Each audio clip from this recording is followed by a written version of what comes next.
Olá, boa tarde, sejam todos bem-vindos a mais um boletim de mercado. Estamos analisando nesse horário o mercado do boi. Afinal de contas, desde semana passada a gente vê um mercado um pouco mais firme, até com alta de preços, leves altas, é verdade, mas em momento que o mercado deveria estar virando de lado por conta, obviamente, das condições de pastagens. Mas existe uma excepcionalidade acontecendo aí. A gente vai entender o que está acontecendo com a Laura Rezende, direto lá da Agrifato. Está aqui a Laura com a gente. Seja bem-vinda, viu, Laura? Obrigado por nos ajudar a entender esse momento de mercado firme, surpreendendo, hein, Laura? Nos surpreendendo, Alex. Mais uma vez, obrigada aí pelo convite, né? Um bom dia ou boa tarde a todos que estão nos ouvindo. E nos surpreendendo, né? Porque quando a gente já entra aí para os meses de abril, maio, a gente já começa a esperar pelo menos um mercado mais negativo, né? Uma safra se aproximando. E, na verdade, a gente não está observando isso, né? Nós estamos observando, na verdade, o contrário. O mercado aí mais sustentado nos últimos dias, principalmente nas 2 últimas semanas aí, a gente viu os preços pararem de cair, inclusive apresentando uma valorização que chegou a alguns estados, como foi o caso do Mato Grosso do Sul, até uma alta de 1,5%. Aí, se a gente pega o acumulado aí dos últimos 10 dias, vamos colocar assim, então uma valorização significativa em um momento que ninguém esperava, né? E na nossa visão, isso aqui é muito pautado pelo regime de chuvas que nós estamos observando.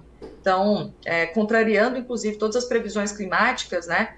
Quando a gente olhava as previsões climáticas um mês, 2 meses atrás, estava falando de um março, de um abril com chuvas abaixo da média. E é bem diferente a realidade que nós estamos enxergando hoje. Inclusive, estava dando o exemplo aqui da fazenda de um cliente nosso, né? Que estava comentando com a gente que em janeiro, o mês todo de janeiro, choveu 70 milímetros na fazenda, e só na última semana choveu lá mais de 100 milímetros. Então, realmente, é aquele janeiro que a gente geralmente vê de carro atolando nas fazendas, caminhonete atolando e tudo, a gente está vendo agora, né? Algo bem atípico para a gente, pensando já em um abril quase indo para o final. Mas acho que esse é o principal fator aí que está nos trazendo esse mercado mais sustentado, mais otimista, né? Porque com chuva significa pastos com uma qualidade superior, uma qualidade melhor, e aí, consequentemente, o pecuarista consegue deixar aqueles animais, né, na pastagem por um tempo maior e aguardar para que esses animais sejam comercializados lá para frente, quando de fato o pasto secar e ele não tiver muito para onde correr, digamos assim. É. Então, na nossa visão, esse é o principal fator que tem sustentado os preços, e entrou em conjunto também com a primeira quinzena de mês que nós tivemos agora. Então, querendo ou não, o mercado doméstico, que ainda é nosso principal consumidor da nossa carne, né, deu uma sustentada também, nada excepcional, nada que não fosse comum de uma primeira quinzena do mês, mas também acredito que esse foi o pontinho final que precisava ali, para a gota final que precisava para a gente ver esse mercado do boi mais otimista também. E é uma combinação de alta no físico e no futuro, né, Laura? O mercado futuro também vem trabalhando aí nessa toada positiva, né? Com certeza, inclusive até mais positivo, eu diria, viu, Alex? A gente está vendo aí preços no. Vamos pegar o contrato de maio, que referencia para a gente, o principal contrato que referencia a safra do boi, hoje ele está acima dos 234, nesse exato momento, né? Dia 15 aí, por volta do meio-dia. Então está acima de R$ 234, algo que nós não observávamos desde o iniciozinho de fevereiro, quando o mercado físico, inclusive em São Paulo, estava ali próximo de 240, 240 e pouquinho. Então, bem diferente da realidade que a gente tem hoje. Hoje a gente está falando num físico em São Paulo próximo dos 230, 235. Não vi negócios a mais do que isso. E um futuro aí precificando para um boi para maio a 234, né? Então, quando a gente vê o CPEA, inclusive, o CPEA da última cotação que nós tivemos aí na sexta-feira, foi falando de um boi em São Paulo a 231. E hoje, com esse boi para maio na Bolsa 234, significa que o mercado está otimista, acreditando que daqui até maio, os preços tendem aí a subir cerca de R$ 3 por arroba. Não é o que o histórico nos mostra, tá? Quando nós analisamos desde 95, então nos últimos 29 anos aí, o que costumou acontecer foram os preços cederem de abril para maio. Nesse histórico, só em 3 anos, em 3 circunstâncias aí, os preços subiram, né, de abril para maio. Então, geralmente, os preços costumam cair e, em média, na casa de 2,15%. Então, se a gente joga isso nesses 231 que nós temos hoje no CPEA, menos esses 2,15% aí, daria um boi próximo de 225 para maio. Ou seja, hoje a Bolsa está pagando um ágio, a Bolsa está acreditando que vai estar R$ 10 acima do que o histórico nos demonstraria. Então, pensando até nesse racional e já dando aí, né, algumas visões aí para o pecuarista, a gente não acredita que os preços vão se manter no que está acontecendo hoje, a gente acredita ainda que a safra ela vai ter seu poder de judiar um pouquinho aí dos preços, né, da sobreoferta, talvez seja uma safra mais tardia, isso sim, eu acredito que vai acontecer, que possa acontecer, então uma safra que a gente veria aí já iniciar no início de maio, talvez a gente observe ela acontecendo mais para o início de junho, né, final de maio, início de junho, isso eu acredito sim que vai acontecer, mas eu acredito que ainda ela vai ter o seu poder de fazer com que os preços recuem aí um pouquinho além do que nós estamos observando hoje. A gente acabou de entrevistar uma meteorologista aqui, Laura, que já alertou para a chegada de massa de ar frio, aí, derrubando as temperaturas em até 10 graus. Lá para o sul do Brasil, temperaturas mínimas na casa dos 5 graus. Aqui no Sudeste também, possibilidade de vermos temperaturas nesses níveis. Ou seja, quando começar a se intensificar essa entrada de massa de ar frio, a deterioração da pastagem é rápida também, né? O que está sustentando, então, até agora esse movimento de alta, de repente, não é um fator aí muito seguro aí para garantir o prolongamento disso, né? Perfeito, Alex. É muito em relação a isso, né? A gente tem que entender esse contexto micro, ou seja, pontual do que a gente está vivendo, se isso tem sustentação, porque a partir do momento que a pastagem secar, visto que esse é o único fator, o principal fator que está trazendo esse movimento altista, quando a gente tira esse fator da conta, a gente vai ver o contexto macro voltando a agir. Obviamente, né, essa questão do clima, eu acredito muito no que você comentou, né? A gente veio de um contexto de pastagens que não estão com a base, com a estrutura da pastagem tão interessante, porque a gente sofreu, esse pasto ele sofreu com a falta de chuvas lá no final do ano passado, então ele entrou na época das águas um pouco mais sentido, um pouco mais judiado, e na minha percepção, principalmente aquelas áreas que sofreram inclusive com lagarta, né? Outros problemas além do clima, quando essas chuvas cessarem, quando o frio chegar, né? Falta de chuva e frio, temperaturas baixas, isso é a tempestade perfeita para o pasto piorar de uma forma rápida. Então, eu acredito que essa conta ela vai chegar e aí a gente vai ter essa oferta maior de animais para abate.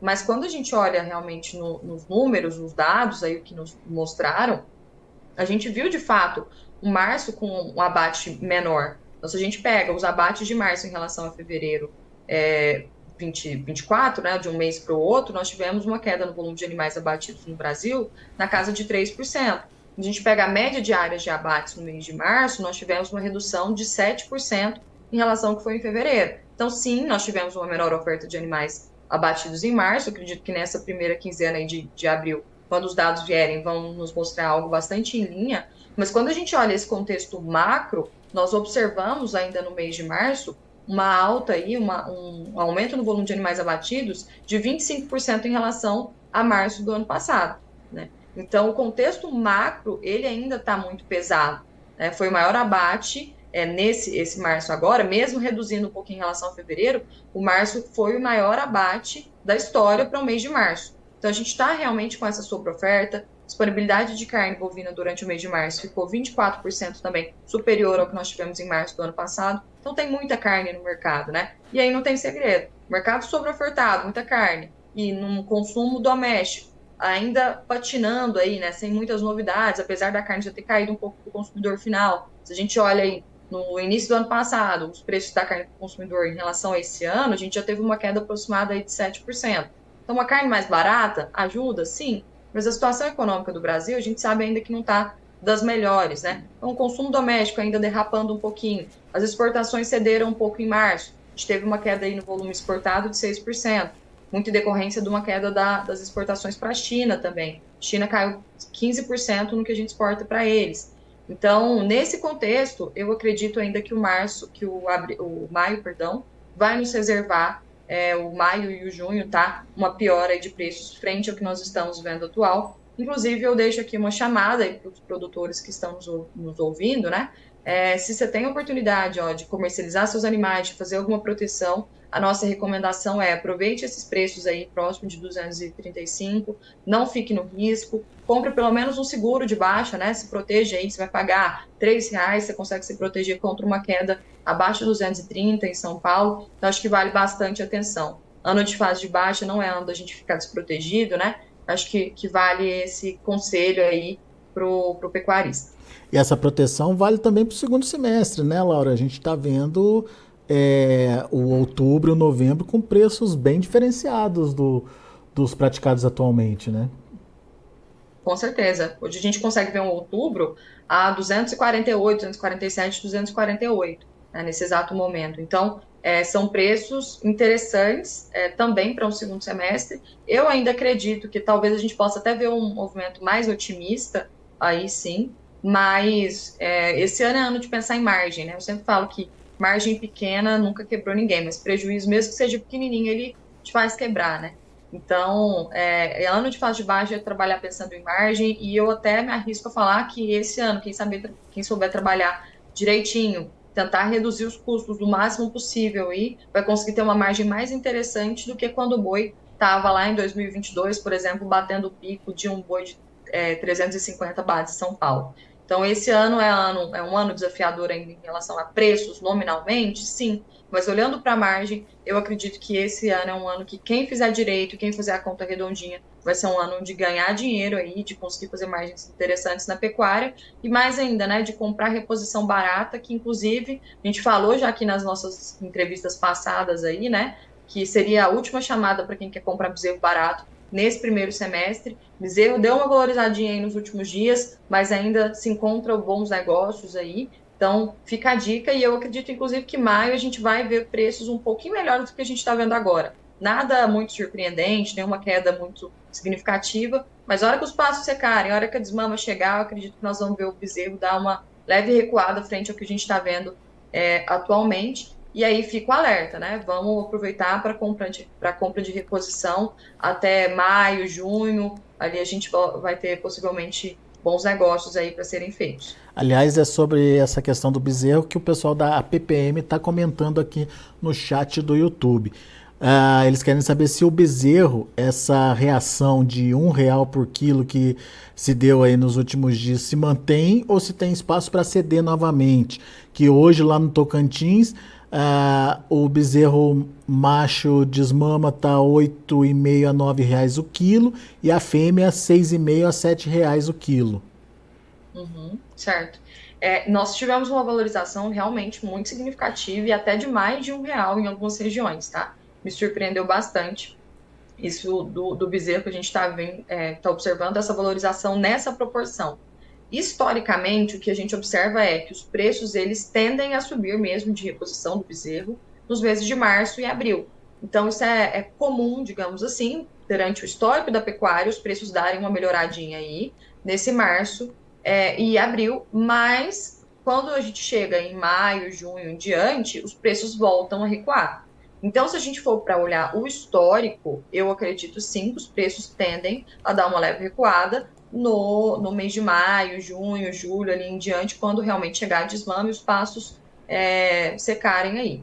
Mas não acredito que nós vamos ver preços tão baixos quanto a gente já viu, por exemplo, em agosto, setembro do ano passado e até no iniciozinho do ano. Acho que a gente vai meio que devolver essa alta que nós estamos observando nos últimos dias e talvez nem em sua totalidade, tá? Mas um leve recuo, sim, eu acredito que a gente vai conseguir observar em maio até junho, né?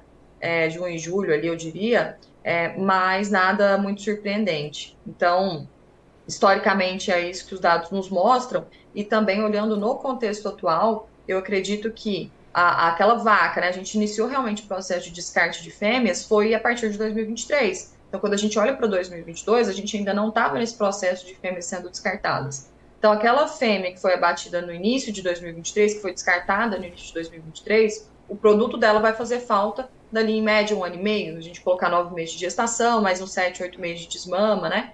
Então, acredito que somando esse janeiro, fevereiro ali de 23, mais 1 ano e meio, daria o segundo semestre de 2024 que é quando, na minha visão, a gente vai ver realmente uma virada de ciclo para os preços do bezerro, e aí realmente os preços do bezerro numa vertente mais de alta, numa ascendente mesmo aí. Agora eu acredito que é mais um movimento pontual e que a gente vai ver um recuo novamente acontecendo no mês de maio, mas de qualquer forma vale o alerta para quem precisa comprar, acho que vale diluir o risco e não perder também esse momento de compra. Melhorou, os preços do bezerro subiram um pouquinho? Sim, mas ainda olhando no contexto de longo prazo, que é como a gente tem que pensar na pecuária, visto que a pecuária é uma atividade de longo prazo, então preços interessantes, ainda mais se a gente conjectura aí preços de bezerro voltando aí para um pico, olhando mais para 2026 aí, né, final de 2026, podendo chegar até acima dos R$ 20 por quilo base São Paulo. Então, quando a gente olha nesse contexto macro, né, ver uma bezerra aí um macho aí de R$ 8,50, R$ 9 por quilo, como ele comentou, que possa chegar até o dobro do preço, faz muito sentido comprar agora também. Muito bom. Laura Rezende, mais uma vez, muito obrigado pela participação, muito obrigado por disponibilizar parte do seu tempo para estar aqui com a gente, comentando o mercado e trazendo dicas importantes aí para quem nos acompanha. Volte sempre, Laura. Muito obrigada, Alex. É sempre um prazer estar aqui com vocês e boa semana a todos. Para você também. Tá aí Laura Rezende Agrifato aqui com a gente, trazendo as informações do mercado do boi gordo. Agora o meu recado vai para você que está acompanhando a gente pelo YouTube. Não se esqueça de fazer a inscrição no canal oficial do Notícias Agrícolas aí no YouTube. A sua inscrição vai nos ajudar a bater uma meta muito importante, muito legal, que é a dos 100 mil inscritos. Estamos perto disso e eu conto com o seu auxílio, a sua ajuda aí, não só fazendo a inscrição, mas pedindo para o pessoal da sua família, seu irmão, enfim, o seu funcionário, fazer também aí essa inscrição e nos ajudar a chegar nesse nível dos 100 mil inscritos. Combinado? E, claro, deixe seu joinha também. Bom, deixa eu passar como é que estão os negócios no mercado futuro. Vamos dar uma olhada nesse momento como estão os negócios. Abril subindo 0,47% a 234,50. O maio, 234,40. Também com alta, 1,03%. O junho, 234,95, subindo 0,64%. E o julho, 237,95, alta de 0,76%. Indicador CPEA, R$ 231,20, subiu na última sexta-feira 0,35%. São os números do mercado do boi gordo. A gente fica por aqui. Notícias agrícolas, informação agro relevante e conectada.